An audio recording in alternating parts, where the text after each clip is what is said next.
Et donc, on se retrouve aujourd'hui pour parler webinar. C'est un webinar qui parle de webinar, c'est une mise en abîme.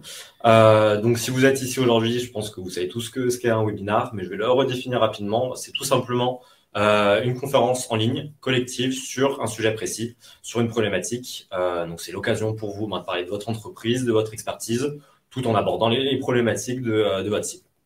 Donc, chez Questio, ça fait près de 3 ans qu'on organise des webinars. On en a organisé une cinquantaine, avec une moyenne de 130 participants pour l'année 2022. Et donc, ça a été l'occasion pour nous de pouvoir échanger avec nombre d'entre vous et de pouvoir collaborer avec différents dirigeants d'entreprise. Donc, on a vraiment pu faire des webinars un canal de communication et d'acquisition de nouveaux leads. Et donc, c'est pour ça qu'aujourd'hui, on va vous livrer les clés qu'on a pu établir et qu'on juge importantes pour pouvoir réussir son webinar, la planification de son thème, de sa problématique, jusqu'ensuite à la diffusion du webinar et à la diffusion du replay. Mais donc, assez parlé de nous, on va vous poser des questions aussi à vous. Donc, je vais vous lancer un sondage qui va apparaître dans votre barre de chat sur votre droite pour savoir qui a déjà réalisé un webinar. Est-ce que vous êtes ici parce que vous avez pour objectif d'organiser un webinar dans l'année 2023, ou alors est-ce que vous avez déjà réalisé un webinar, mais vous avez des choses que vous souhaitez optimiser? Donc là, actuellement, on est sur... ça évolue quand même pas mal. Ça évolue vite, mais plutôt un tiers qui a déjà réalisé un webinar et 2 tiers, effectivement, qui n'en ont jamais réalisé. On va figer là, mais on se rapproche du 50-50. Ouais.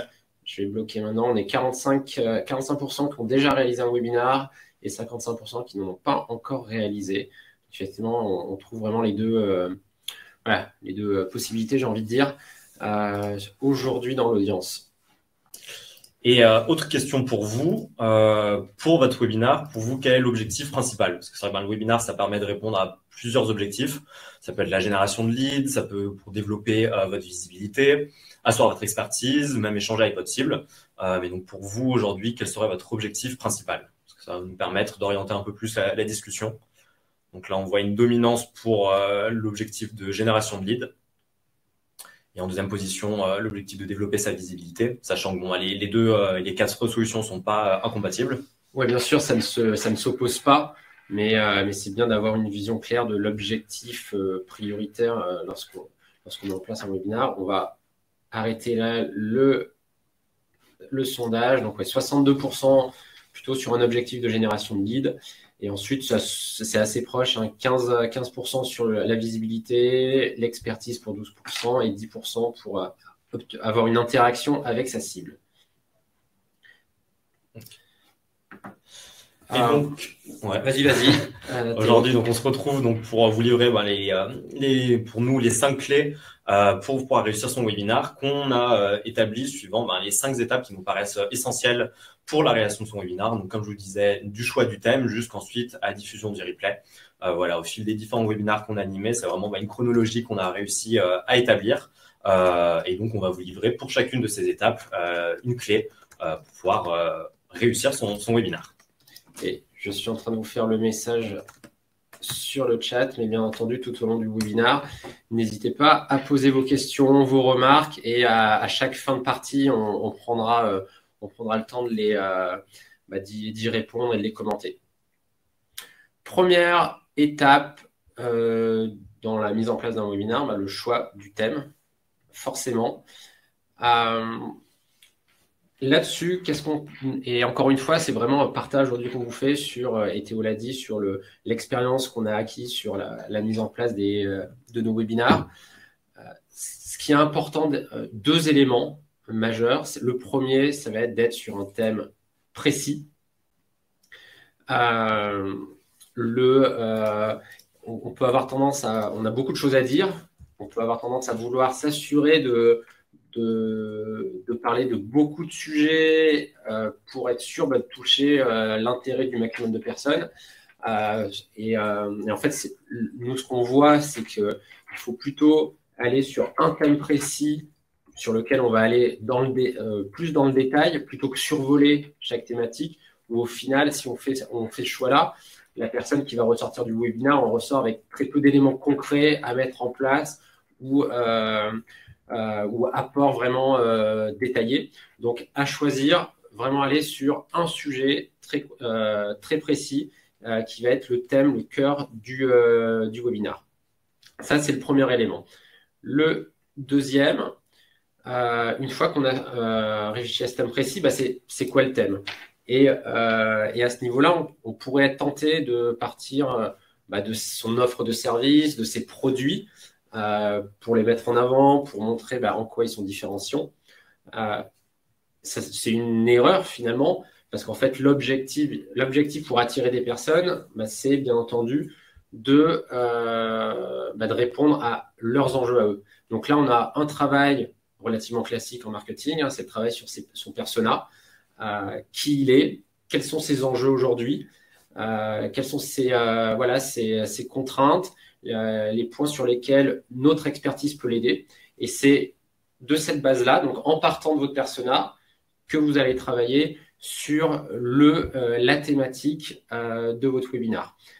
Et bien entendu, cette thématique ne doit pas être totalement désalignée avec votre offre et votre proposition, bien entendu, mais il faut vraiment partir du persona et de votre audience. Donc, si je résume sur ces points, un thème précis, plutôt que de survoler un thème trop large, et on part du persona pour définir sa thématique et s'assurer qu'elle répond bien à un des enjeux du persona. Et donc, une fois que son thème a été établi, il va être l'heure de communiquer sur son webinar pour avoir le plus de participants possible. Donc, je vous laisse répondre dans le chat, pas en sondage, mais directement dans votre barre de chat, à quels canaux vous pensez pour pouvoir communiquer sur votre webinar. Donc, soit si vous avez déjà réalisé un webinar, quel canal de communication vous avez utilisé, ou alors, si vous n'avez pas encore réalisé, si vous avez participé à différents webinaires, quels canaux de communication vous avez vu utiliser. Donc, on a LinkedIn Newsletter par Erwan, LinkedIn. Voilà, LinkedIn qui ressort pas mal. Emailing, Meetup, Mail. Donc, voilà, pour le moment, c'est les deux principaux qui ressortent, effectivement, c'est LinkedIn et tout type de réseaux sociaux. L'emailing également, avec aussi le biais de la newsletter d'Hippoline. Communication par Teams. Très bien. Anne-Claire Lambercy, c'est intéressant, Anne-Claire, effectivement, le point Webikeo. Et je sais, pour ceux qui sont là, on connaît bien Anne-Claire, puisqu'on travaille ensemble. Et d'ailleurs, je crois, Anne-Claire, si je ne dis pas de bêtises, on a une session cet après-midi ensemble, une session de travail sur Question Live cet après-midi. Mais effectivement, la plateforme Webikeo qui permet...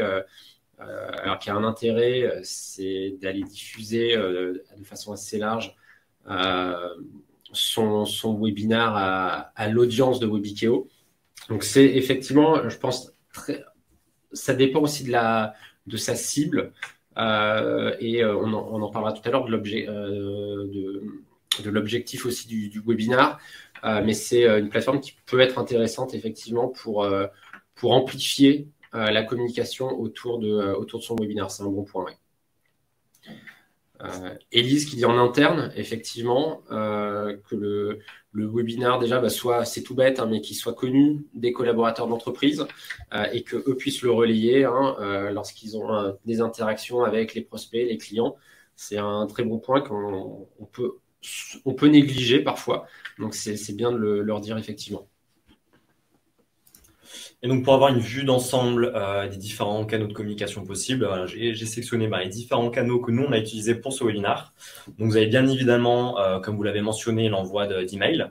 Pas hésiter aussi à faire des relances, parce qu'une personne ne peut pas être passée à côté d'un mail. Donc, voilà, pas hésiter à faire des relances et un peu plus cibler aussi, bien évidemment, suivant la base de données que vous avez, cibler la thématique de votre webinar avec un peu plus de critères sur votre base de données. Voilà, si vous faites un webinar, par exemple, sur un terme plus marketing, allez cibler davantage les directeurs marketing et les personnes qui travaillent dans ce secteur. Si vous avez un site internet aussi qui génère du trafic, vous pouvez en profiter pour diffuser votre webinar, notamment à travers un pop-up ou alors une mention sur votre homepage qui va annoncer donc la webinar et qui va rediriger vers votre landing page. Donc la landing page, c'est vraiment un élément important pour votre communication parce que ça va être ici que toutes les personnes vont pouvoir s'inscrire à votre webinar. Sur les réseaux sociaux aussi, comme vous l'avez mentionné, nous chez Questio, on utilise majoritairement LinkedIn à travers deux formats. Le format vidéo, parce que c'est un format qui est très plébiscité par tout type de réseaux sociaux, notamment LinkedIn. Et puisque le webinaire est l'occasion d'échanger directement avec sa cible, c'est toujours bien aussi de se présenter en vidéo, de faire une première introduction. Et puis, la fonctionnalité des événements LinkedIn, c'est une nouveauté d'il y a quelques mois qui est quand même assez intéressante parce qu'elle permet du coup d'organiser un événement sur LinkedIn, même si au final, votre webinaire va avoir lieu sur une autre plateforme. Et ensuite, elle permet d'inviter les personnes de votre réseau à participer à l'événement. Et donc ça, c'est très intéressant pour pouvoir toucher des personnes que vous n'aurez pas forcément, par exemple, sur votre base de données. Et c'est vraiment donc le deuxième conseil qu'on vous donne, ça va être de diversifier vos canaux pour pouvoir toucher le maximum de personnes possible. Comme je vous le disais, vous pouvez avoir une base de données d'email, vous allez envoyer votre email, mais vous avez peut-être un potentiel prospect qui n'est pas dans votre base de données, mais qui va aller voir votre post sur LinkedIn, qui va voir votre pop-up sur votre site web. Donc vraiment, l'objectif, c'est de diversifier vos canaux pour toucher le maximum de personnes sur tout type de canal. Ouais, et juste pour rebondir, effectivement, sur ce que dit Théo, l'importance d'être vraiment sur du multicanal pour communiquer sur le webinar, c'est parce qu'en fait, vous ne touchez pas la même cible selon les canaux et vous n'avez pas aussi les mêmes taux de retour et les taux de conversion finalement entre ceux qui s'inscrivent et participent. Et je prends juste l'exemple qu'a évoqué Théo de l'événement LinkedIn, qui a un très grand avantage, c'est permettre d'aller toucher une audience qu'on n'a pas forcément via les autres canaux, notamment l'adresse mail et la newsletter du coup. Donc ça, c'est le gros avantage. Par contre, nous, ce qu'on constate en retour d'expérience, vu que l'événement est hors LinkedIn, on a quand même un taux de conversion entre je me suis inscrit depuis l'événement LinkedIn et je participe vraiment au webinar qui est assez faible par rapport à quelqu'un qui s'inscrit depuis la newsletter, par exemple. Puis, oui, vas-y. Pour répondre du coup à Nadji, mais ça va apporter un autre point, effectivement. Donc, les personnes sur l'événement LinkedIn s'inscrivent directement. En fait, il y a un bouton qui leur propose de s'inscrire et leur adresse mail est préenregistrée. Donc, en fait, voilà, ça demande quand même assez peu d'efforts. Ils ont juste à cliquer sur le fait qu'ils participent et ils sont automatiquement inscrits sur l'événement. Et donc, après, en tant qu'administrateur, c'est à vous de faire la manipulation pour ensuite les intégrer à votre liste de webinars. Et donc, c'est pour ça qu'il peut y avoir des taux de conversion un peu plus faibles sur LinkedIn parce que les personnes se sont inscrites en un seul clic, elles n'ont pas elles-mêmes directement remplir leur adresse mail comme sur une landing page. Et donc voilà, ça peut expliquer ce taux de conversion entre inscrits et participants un peu plus faible. Et effectivement, Pascal, le retour et le ratio que vous donnez est plutôt celui qu'on constate. Je pense peut-être plutôt 10-15, comme ça je dirais de 10-15% sur les événements LinkedIn. Ouais. Mais c'est vrai qu'on est sur des taux faibles. Et encore une fois, il y a plusieurs objectifs dans un webinaire. Il y a aussi un sujet de visibilité et un événement LinkedIn y participe. Juste avant de passer à la suite, je rebondis sur le point d'Anne, qui est un bon point, le bandeau de signature de mail. Nous, on ne le fait pas systématiquement parce qu'on a 2 webinaires par mois. Et donc, du coup, ça demande une petite mécanique qu'on a décidé de ne pas prioriser, mais c'est un très bon point. Et il y a des outils qui permettent de l'automatiser, en tout cas de faciliter le changement de bandeau de signature pour l'ensemble des collaborateurs. Et ça peut être, en termes de visibilité, un très bon point, effectivement, Anne. Et donc, un autre enjeu, en plus de diversifier les canaux de communication, ça va être d'arriver à convaincre la personne de participer à votre webinar via votre communication, via votre écriture. Donc, pour ça, pensez au copywriting. Le copywriting, c'est tout simplement des techniques d'écriture pour inciter une personne à réaliser une action. Ici, ça va être de participer au webinar. Et donc, pour ça, on utilise chez Questio la méthode SWOR, donc situation, obstacle, action, résultat. En fait, c'est une méthode d'écriture qui permet de lister un peu le chemin par lequel va passer votre prospect pour pouvoir participer au webinar. Donc, la situation, si on reprend l'exemple ici de ce webinar actuel sur les webinars, la situation que vous avez eue, ça va être que vous voulez animer un webinar, mais que vous n'avez jamais réalisé de webinar, vous allez réaliser votre premier webinar dans les mois à venir, ou alors vous avez déjà réalisé des webinars par le passé. Votre obstacle, c'est que soit si vous n'avez jamais réalisé de webinar, vous ne savez pas par où commencer, vous ne savez pas quelle méthodologie adopter, ou alors vous avez déjà réalisé un webinar, mais vous avez été un peu déçu des résultats, vous n'avez pas tout compris, il y a des choses que vous souhaitez optimiser. Ça, c'est votre obstacle. Et ensuite, l'action, ça va être de participer au webinar. qui va donner comme résultat d'avoir, on va vous livrer donc une méthodologie concrète qu'on applique nous au quotidien. Vous allez avoir des solutions pour pouvoir optimiser votre webinaire et faire de votre webinaire une réussite. Donc vraiment, en prenant cette méthode SWOR, ça permet vraiment de se mettre dans la peau de votre prospect, de se mettre dans sa situation, de penser à quel obstacle la personne va rencontrer, et ensuite de pouvoir lui adresser des résultats. Donc ça permet vraiment d'être aligné avec les objectifs et les problématiques de vos prospects pour les inciter du coup à participer à votre webinaire. Je reviens juste sur un point de Najim qui parlait du problème, le fameux taux de conversion entre les inscrits et les participants. Alors, notamment sur les événements LinkedIn, mais qui est un sujet plus global, parce que forcément, ce taux définit le nombre de personnes finalement qui se retrouvent au webinaire. Nous, et vous le savez, ce qu'on a mis en place, et là pareil, c'est avec des retours d'expérience, des tests, et qui fonctionnent plutôt bien, c'est, alors certes, c'est un peu manuel, mais c'est la création d'un événement sur l'agenda où on invite toutes les personnes, quel que soit le canal par lequel elles sont inscrites. Et comme ça bloque finalement leur agenda, tout simplement. En plus, il y a toutes les informations sur le webinaire pour ne pas se demander à la dernière minute, mais au fait, ce webinaire, il parle de quoi? Et surtout, ça bloque l'agenda pour une personne, on le voit nous, qui s'inscrit relativement tôt dans le process. On constate plus assez inscrit tôt, moins il y a de chances qu'elle vienne. Pourquoi? Parce que souvent, entre-temps, il y a eu un rendez-vous avec un client ou une réunion d'équipe. Donc, bloquer l'agenda dès que la personne s'inscrit, nous, ça nous a permis de assez fortement augmenter les taux de conversion et augmenter le nombre de participants pour un nombre d'inscrits identique. Et au niveau du timing, d'ailleurs, ce qu'on conseille, c'est de commencer à communiquer sur votre webinaire dans les 2 semaines, 3 semaines avant votre événement. Parce que plus tôt, comme disait Nicolas, la personne va oublier, elle aura plus ça en tête, elle va aller à d'autres réunions, elle saura pas forcément de quoi parler le webinaire et pourquoi elle s'est inscrite.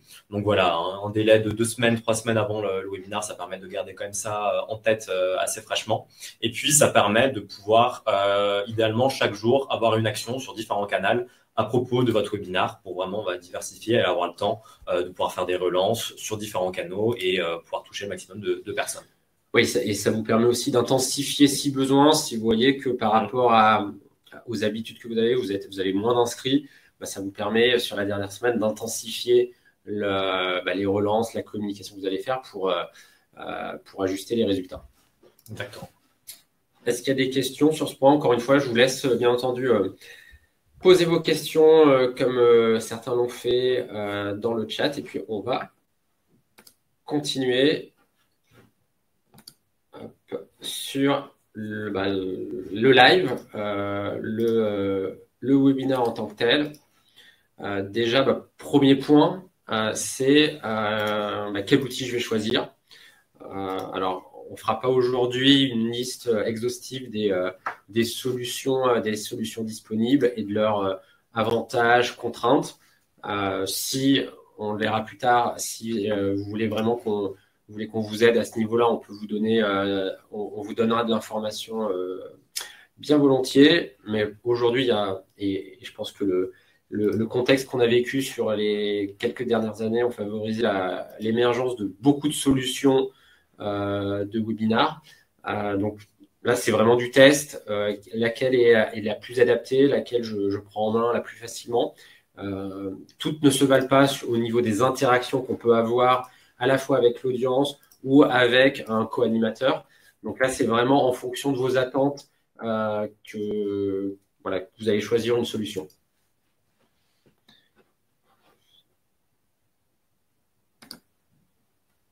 Ensuite, une fois qu'on est dans le webinaire, comment on organise le webinaire? Alors nous, vous le savez, on est plutôt sur des webinaires d'1 heure, parfois 45 minutes. Moins de 45 minutes, nous, ce qu'on a constaté, c'est quand même assez compliqué d'aller vraiment dans un apport important sur une thématique, une problématique. Donc, on est plutôt sur des formats 1 heure où finalement, il y a vraiment un mix 45 minutes qui est sur quelque chose qui a été préparé et 15 minutes qui sont plutôt sur de la réponse au fil de l'eau aux questions qui ont été posées. Néanmoins, donc chaque fois une chronologie relativement similaire, une introduction bien entendu, sur votre entreprise, parce que, encore une fois, les personnes qui viennent, certaines ne vous connaissent pas encore, et c'est aussi l'intérêt du webinar en termes de visibilité. L'accroche et revenir sur le pourquoi du thématique et comment on justifie le fait que oui, aujourd'hui, on va parler du sujet webinar pour nous aujourd'hui. C'est ce que disait Théo dans l'approche et dans la méthodologie aussi pour exprimer la thématique. Et bien entendu, on revient sur le déroulé. Comment va se passer le webinar?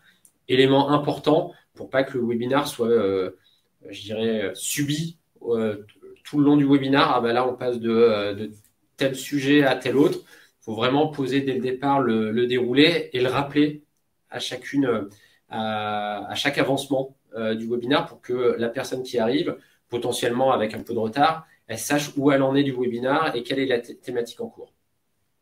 Le contenu, où là, voilà, en reprenant l'approche que Théo a évoquée, de toute manière, hein, c'est quoi la problématique sur cette thématique, la problématique à laquelle vous êtes confronté, et ensuite vous allez dérouler quel est l'impact de cette problématique, quelles sont les solutions, quel est le retour d'expérience qu'on peut faire, les apports qu'on peut faire et les résultats attendus.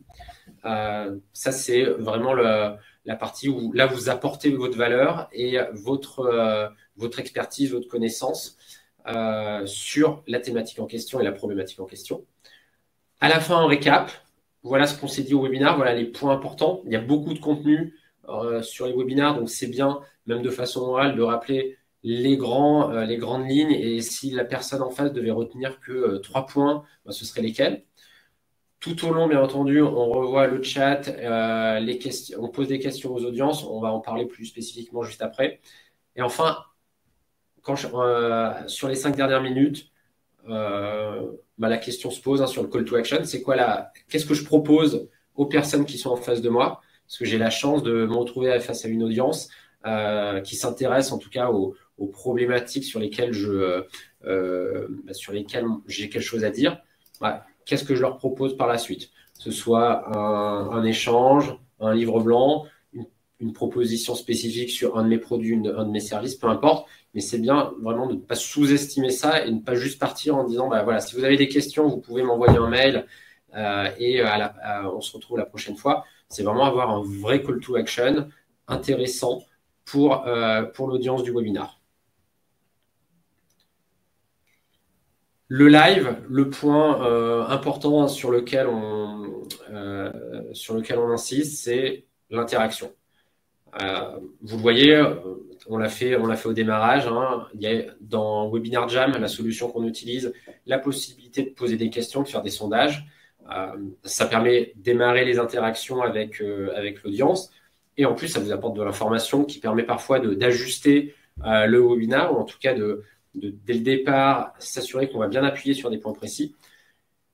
Questions-réponses, et nous, on a des webinars complets qui sont sur cette thématique-là, vraiment en mode questions-réponses. Donc, on arrive avec quelques éléments clés, mais vraiment, là, on joue sur l'interaction avec l'audience. Alors, qui est quelque chose qui est très intéressant, par contre, qui nécessite d'avoir déjà une audience habituée à vos webinars. Je déconseille de faire ça si c'est son premier webinar, parce que en fait, il y a le temps de créer son audience, de s'approprier certaines techniques d'interaction. Et il vaut mieux avoir un webinaire un peu plus structuré quand on démarre. Mais à partir du moment où on a une audience qui a l'habitude de venir à nos webinars, c'est vrai que c'est une façon de faire qui est intéressante. Et des webinaires interactifs. Il y a récemment Dominique, notre directeur général, qui a fait un webinaire avec une personne chez nous, d'un prospect, sur le travail, sur l'approche, sur la prise sur les rendez-vous et de la construction, donc qui a été fait en binôme, en interaction complète avec un prospect. Et ça, bien entendu, encore une fois, alors c'est très intéressant en termes d'interaction, mais ça demande, je dirais, une petite habitude dans cet exercice-là, parce que tout de suite, quand on est un peu plus sans filet, j'allais dire, et donc ça demande un peu plus d'expérience.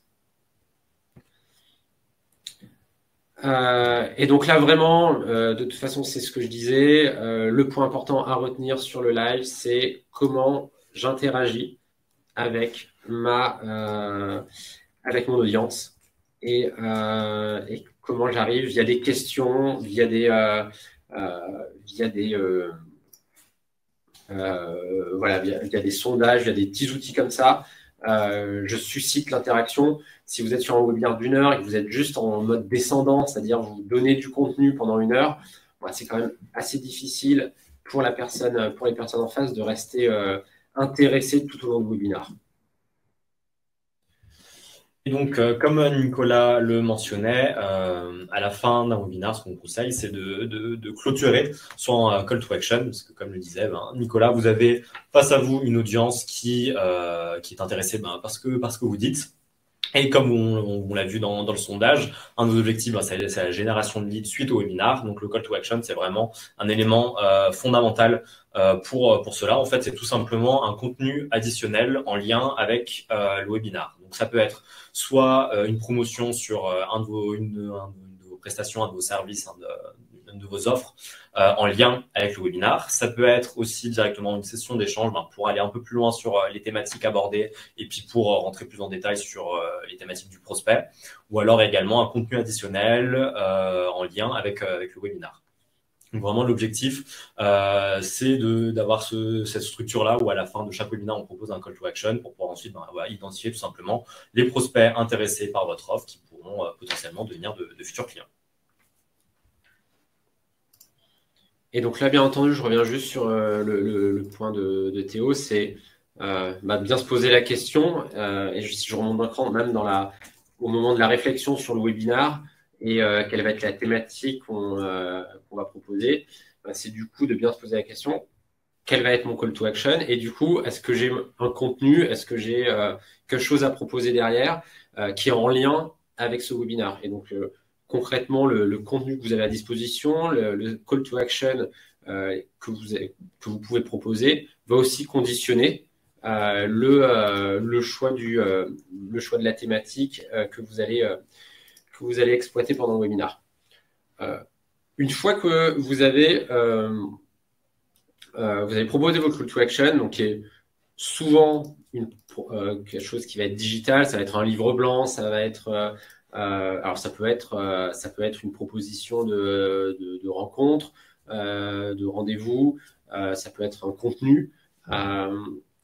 L'idée, c'est aussi de ne pas en rester là. Encore une fois, il faut voir le webinaire comme une chance de communiquer auprès dans 1 heure, de communiquer à un maximum de personnes. Et donc, l'idée, c'est de ne pas s'arrêter juste à ça et d'utiliser ce webinaire comme un levier pour ensuite pouvoir échanger sans être dans une approche commerciale, mais échanger et rentrer en interaction plus one-to-one, j'allais dire, avec des prospects potentiels.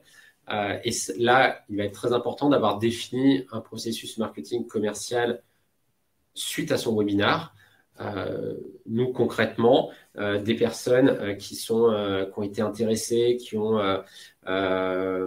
répondu au call to action et on en fait régulièrement des webinaires, donc qui ont été présentes à nos 3 derniers webinaires. Nous, notre business développeur, on les appelait dans un mode très conversationnel pour savoir, est-ce qu'ils ont des sujets particuliers? Est-ce que le sujet du dernier webinaire, c'est un sujet sur lequel ils veulent qu'on discute? Bref, le webinaire est une chance unique de pouvoir aller interagir de façon plus importante avec les personnes qui ont participé. Et donc, il faut vraiment avoir défini en amont le processus, qui on rappelle, avec qui on va tenter de l'interaction. Et donc là, il peut y avoir des critères, bien entendu, de définition. C'est sur les 100 participants que j'ai eus, lesquels sont les plus proches de mon persona, lesquels ont été les plus actifs lors du webinaire, lesquels ont téléchargé, lesquels ont participé à 80% de nos webinaires sur les 6 derniers mois. Bref, c'est des éléments comme ça qu'on analyse pour ensuite donner au business développeur la liste des personnes pour lesquelles il mérite d'avoir une conversation, parce que ça peut vouloir dire, par exemple, qu'il y a des sujets à adresser. Le point de Vincent, comment capter l'attention des participants? pour moi, le premier, on a donné des éléments de réponse et peut-être si d'autres en ont, bah, bien entendu, il faut les partager. N'hésitez pas dans le chat à les poser. Comment capter l'attention des participants? Pour moi, le premier point, c'est de s'assurer que le sujet qu'on va traiter est un vrai sujet pour eux. Ça paraît évident quand on le dit comme ça, mais encore une fois, c'est donc revenir à quels sont leurs sujets aujourd'hui, et notamment, il faut croiser ça avec l'actualité. Il peut y avoir des sujets à un moment donné qui sont très liés à l'actualité. Quand il y a eu, je prends l'exemple, quand il y a eu toute la crise sanitaire, nous on a fait un webinaire sur le management à distance, parce que à un moment donné, tout le monde se retrouvait chez soi et dans certaines entreprises et cultures d'entreprise, c'est quelque chose qui était plutôt nouveau. Et donc, voilà, on a rebondi sur ce sujet-là, cette thématique-là, parce qu'on savait que pour notre audience et pour notre cible, c'était un sujet fort. Et comment capter l'attention pendant le webinaire? On l'a dit, hein, les interactions, pour moi, c'est un levier important. Donc, Sharon, tu poses une question, oui, pour le webinaire. Alors, on ne fournit pas la présentation, le document. Par contre, vous avez accès au webinar et au replay tel quel. Donc, Vincent, j'espère que ça vous donne des pistes. Encore une fois, si vous avez d'autres réflexions ou d'autres ont des idées là-dessus sur capter l'attention, qui est un élément clé, hein, bien entendu, ne pas hésiter à partager. Et dernier point, on l'a dit, mais plus quand on a l'habitude, c'est varier les formats des webinars en mode question-réponse, des webinars vraiment en mode co-construction avec un partenaire, un prospect, un client. C'est aussi des méthodologies qui permettent de capter l'attention des personnes présentes. Et puis enfin, dernière étape de cette chronologie des webinars, ça va être la diffusion du replay. Parce que votre webinar, disons que la durée de vie de votre webinar ne s'arrête pas au moment de la fin du webinar. Parce que votre webinar, c'est un format en général d'une heure, c'est une mine d'informations que vous pouvez vraiment exploiter sur différents formats. Donc ici, ça va être un peu comme votre communication à destination des personnes qui participent à votre webinar. L'enjeu ici, ça va être vraiment de diversifier les canaux de diffusion de votre replay pour vraiment faire vivre votre replay. Donc, ça peut être soit via votre site, donc il y a une coquille sur le PowerPoint, c'est pas un webinar interactif, mais sur le site web, via donc notamment des solutions de vidéo où vous pouvez demander, par exemple, au bout de la moitié de la vidéo, il y a un pop-up qui va apparaître en demandant l'adresse mail de la personne pour pouvoir continuer à voir la suite du webinar. Cette technique, ça va permettre en fait de continuer de remplir l'objectif de générer des leads, parce que donc voilà, une personne qui a mis son adresse pour pouvoir visionner la suite de la vidéo est une personne potentiellement intéressée par le sujet, donc potentiellement intéressée par votre entreprise. Voilà, vous avez toujours cet objectif de développer votre visibilité en diffusant vos webinars sur YouTube. Ça va permettre de remplir cet objectif. Vous pouvez aussi, et ce qu'on conseille, c'est de découper votre webinar en micro-format qui sera peut-être un peu plus adapté, par exemple, sur les réseaux sociaux, sur vraiment un angle particulier, une clé particulière de quelques minutes. Et ensuite, ça va permettre, sur un webinar d'une heure, d'avoir des micro-capsules qui vont pouvoir être utilisées sur différents supports. Donc vraiment, notre conseil, c'est de faire vivre votre webinar. Vous pouvez aussi décliner, si vous avez un blog, ces webinars en petits articles de blog, sur un format écrit, sur différents formats.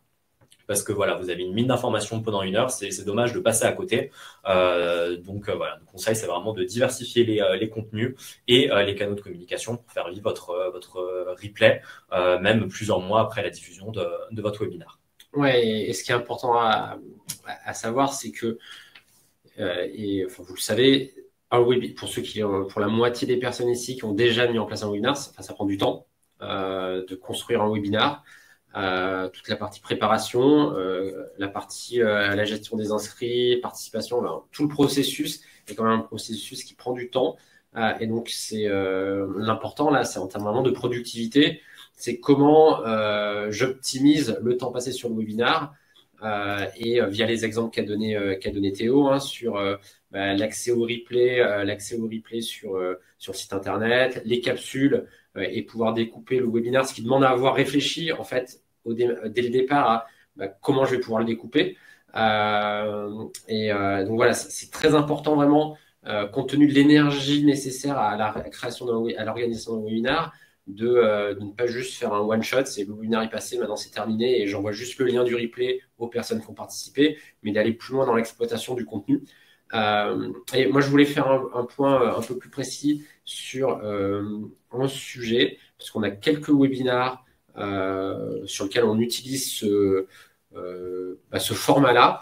Et je vous laisse répondre dans le chat. Est-ce que vous connaissez la notion d'evergreen webinar? Est-ce que c'est une notion que certains connaissent? Je vous laisse quelques secondes pour répondre sur le chat.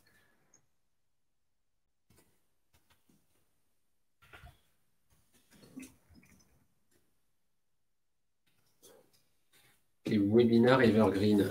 Non, Théa. Alors, en fait, c'est quasiment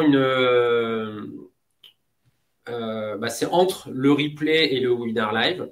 C'est-à-dire que vous allez réutiliser le webinar tel quel, mais pas comme un replay, mais vraiment avec un même processus d'inscription.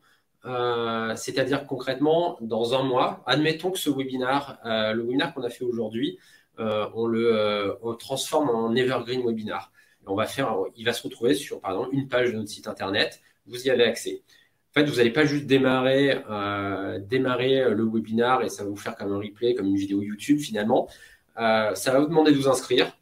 Vous allez définir, paramétrer en tant que propriétaire du webinaire. En tout cas, nous, si je garde mon exemple en tant que question, on va définir que le webinar, il est disponible 4 fois dans la journée, à 9h du matin, à 11h, à 14h30 et à 17h. Et vous allez vous inscrire. Bien entendu, si vous n'êtes pas disponible à ces horaires-là, ça va vous dire, si vous voulez, vous pouvez accéder au replay du dernier. Mais en fait, vous allez recréer l'expérience d'inscription du webinar avec un webinar qui est déjà passé. Alors, l'exercice n'est pas simple parce que ça veut dire que dans le webinar, il faut exclure dans son langage, dans les éléments qu'on donne, tout élément contextuel. C'est si je vous avais dit là, par exemple, j'espère que certains n'ont pas eu de problématique de transport ce matin à cause de la grève. Forcément, si la personne s'inscrit et a l'impression d'aller dans le live du webinaire dans un mois, il se doutera qu'il y a quelque chose quand même il y a un petit problème dans la discussion. Mais voilà, ça va beaucoup plus loin qu'une rediffusion, un replay. C'est vraiment, je revis l'expérience du webinaire, l'inscription, le live. Je peux chatter pendant le webinaire. Nous, Questio, par exemple, on va recevoir un pop-up qui dit il y a une personne qui est sur le webinaire et qui est en train de poser une question. Donc voilà, vous allez retrouver l'expérience du live. Pourquoi c'est important et juste expliquer pourquoi c'est quelque chose qui est intéressant. C'est parce qu'une personne qui participe à un live reste beaucoup plus longtemps et beaucoup plus attentive qu'une personne qui voit un replay sur lequel, je suis sur un replay, je peux mettre pause au bout de 15 minutes et je m'en vais. Je ne vais peut-être pas forcément reprendre. Donc voilà, c'est une technique intéressante dans l'objectif qu'évoquait Théo de continuer à faire vivre le webinar une fois qu'il est passé. Et puis l'un des intérêts aussi pour la personne, c'est qu'elle aura accès aussi directement à tout le chat qui a eu lieu lors du webinar, aux différents sondages. Et donc ça, c'est très intéressant pour les webinars sur les formats assez interactifs, par exemple des questions-réponses ou des webinars en co-création, où vraiment les différents utilisateurs et les différentes personnes participant au webinar ont un rôle à jouer. Là, la personne pourra avoir accès directement aux différentes questions qui ont été posées, aux réflexions, au chat, aux différents sondages, ce qui n'est pas possible sur un replay classique. Et Najim, je vais répondre. La question est importante, effectivement. La question sur Webinar Jam. Je vais prendre toutes les questions. Parce qu'il y en a eu pas mal sur le webinaire en tant que tel et sur les outils de webinaire. Il y a Vincent qui en a parlé. Donc, on va continuer, puis on fera un point spécifique avant la fin du webinaire sur ce sujet-là, parce qu'il y a plusieurs questions sur ce sujet. On est arrivé à la fin du webinaire, à la fin de la chronologie. Je pense qu'on peut prendre les questions. Ouais, et donc je vais juste reprendre. On va répondre à toutes vos questions. Et on vous a parlé de CTA. Donc, comme on disait, on propose des CTA. Et nous, ce qu'on vous propose, alors que vous ayez la volonté cette année de faire votre premier webinaire ou alors que vous souhaitez améliorer le dispositif que vous avez actuellement, un échange avec moi ou Théo selon le sujet et la thématique. mais sur votre stratégie webinar, que ce soit vraiment la stratégie sur la définition de tout le processus, la définition de la thématique, ou sur toute la stratégie inscription, contenu, etc. Voilà, si c'est des sujets qui vous intéressent, vous avez juste à nous le dire. Vous avez sur la droite une offre qui est apparue pour cette session d'échange. Vous vous inscrivez. Forcément, les places sont limitées parce qu'on ne peut pas faire ça avec tout le monde. Donc, les 5 premiers qui s'inscrivent, on reviendra vers eux pour planifier cette session d'échange pour discuter du sujet webinar. Encore une fois, que ce soit vraiment un sujet très opérationnel ou un sujet plus large de stratégie. Je vais prendre du coup, et donc Théo vous met également dans le chat le lien direct pour l'inscription. Je vais prendre les questions. On en a eu pas mal sur les dernières minutes. Si vous en avez d'autres, on a encore un peu de temps, donc n'hésitez pas. Alors Najim, je vais rentrer très concrètement sur la question. Est-ce qu'on peut faire ça, donc l'Evergreen Webinar avec Webinar Jam? La réponse est oui. C'est une option, un module en plus finalement qui permet, si vous avez réalisé votre webinar sur Webinar Jam, de le transformer en Evergreen Webinar avec toutes les interactions dont évoquait Théo. C'est vraiment quand j'assiste à un Evergreen, je peux interagir sur le webinar, j'ai tout le processus d'inscription qui se déroule. Bref, je revis ce que vous avez vécu en vous inscrivant ces derniers jours. Et c'est un point intéressant si c'est un sujet qui vous intéresse parce que aujourd'hui, tous les outils de webinar ne le proposent pas. Il y avait d'autres questions. Je remonte. Quel outil pour le live pouvez-vous nous conseiller en termes d'efficacité? Alors nous, comme je vous disais, on est sur Webinar Jam qui fonctionne bien. On a rarement eu de problème, je veux dire, de live. Une fois, je crois que c'est arrivé où au démarrage, il y a eu un plantage, ce qui est toujours un peu problématique. Mais ça nous est arrivé une fois. Moi, j'ai eu des retours de clients, de prospects qui me disaient que sur d'autres outils, il y a eu une période où c'était un peu plus fréquent. Mais voilà, je les connais. On les a testés, mais je ne les connais pas suffisamment. Donc, Webinar Jam est un outil plutôt bien. La limite qu'on va avoir sur Webinar Jam, c'est en termes d'interaction et de nombre d'animateurs. Si vous imaginez, par exemple, un webinar plus en mode table ronde, Webinar Jam est assez limité là-dessus. Je crois qu'on est limité à deux animateurs, animateur co-animateur. Donc voilà, sur un format table ronde, c'est quelque chose qui va poser problème. Pareil, si vous voulez à un moment donné interagir plus longuement et de façon plus forte avec une personne de l'audience, en disant par exemple, Najim, je vous donne la main et vous intervenez avec votre petite vignette et vous interagissez, etc. Alors, c'est possible avec Webinar Jam, mais avec une licence où je crois que le coût est assez élevé. Nous, typiquement, en toute transparence, avec le format qu'on a, qui est le format normal de Webinar Jam, c'est pas possible de dire à l'un de vous, par exemple, OK, vous cliquez là et vous intervenez en tant qu'animateur, finalement. C'est possible s'il y a uniquement un seul animateur, vu qu'on est limité à deux animateurs. Ouais, mais ça demande vraiment de rentrer un peu dans le back-office. Oui. C'est pas quelque chose de très fluide, en fait. Ouais. Autre question. Une très bonne question de Christophe. Combien de temps après un webinaire peut-on revenir vers la personne qui a participé? Je dirais, tout dépend du niveau d'intérêt que vous avez, qui a été défini, en tout cas qui a été ressenti par cette personne. C'est une personne qui a demandé à être recontactée. Là, vous allez aller assez vite, forcément. Une personne qui a été très je dirais qui est beaucoup intervenu, qui a beaucoup interagi, vous pouvez dans les jours après, dans un échange vraiment, je dirais, dans une interaction très conversationnelle, revenir vers elle en disant voilà, vous êtes parti au webinaire, vous avez posé telle question, est-ce que vous voulez qu'on prenne 5 minutes ensemble pour en discuter? C'est un exemple, encore une fois, et c'est notre expérience de choses qui fonctionnent plutôt bien.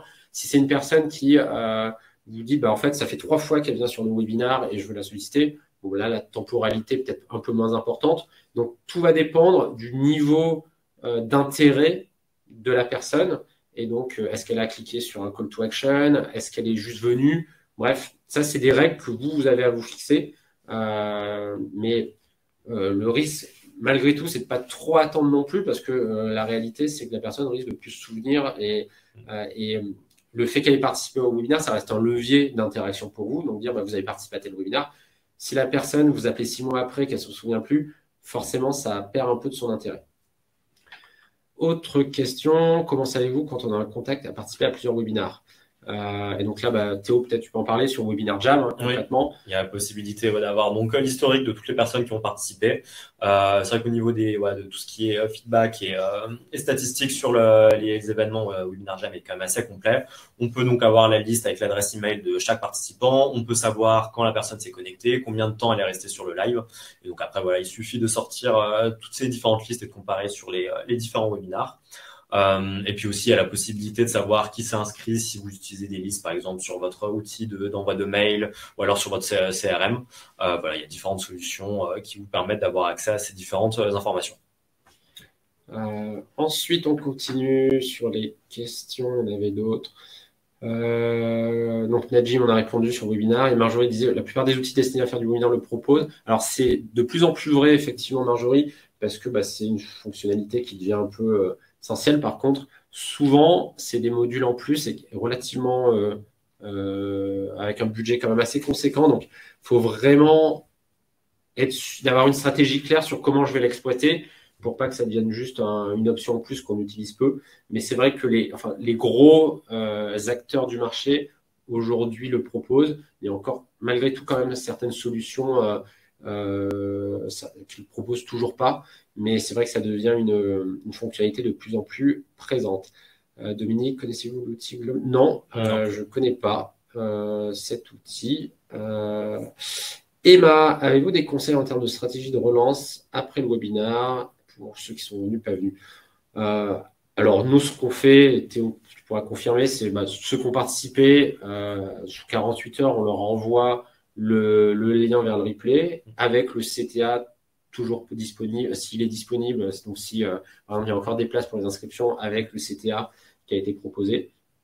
Ça, c'est un premier élément qui est vraiment lié au webinaire qui vient de se dérouler. Et encore une fois, après, derrière, on peut avoir des relances plus sur est-ce qu'il y a, vous voulez échanger avec nous suite à ce webinaire sur ce sujet, etc.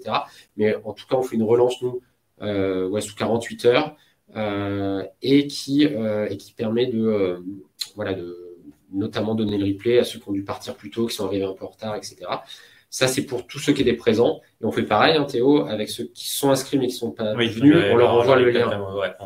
On envoie également le lien du replay sous en moyenne 48 heures.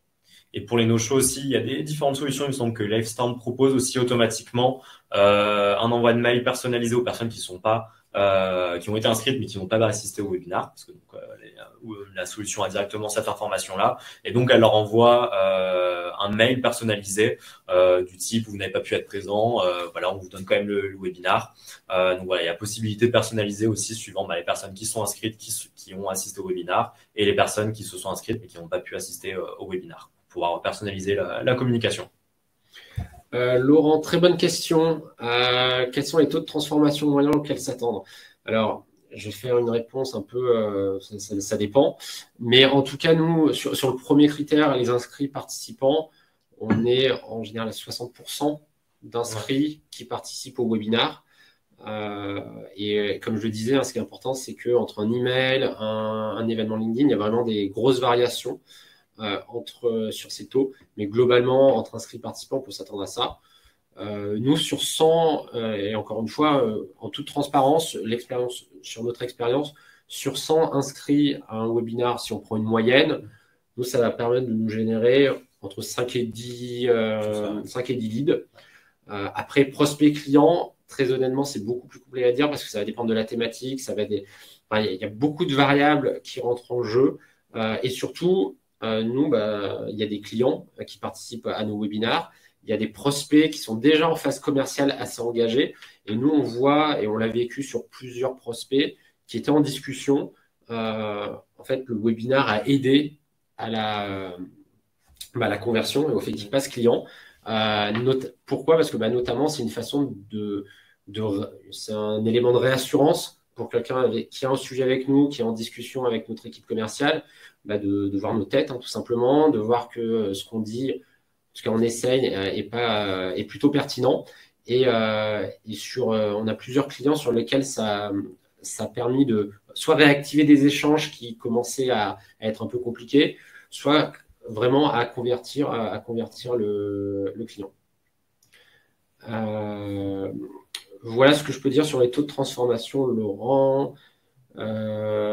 Dominique, sur Webikeo, non. Nous, on n'a jamais testé Webikeo.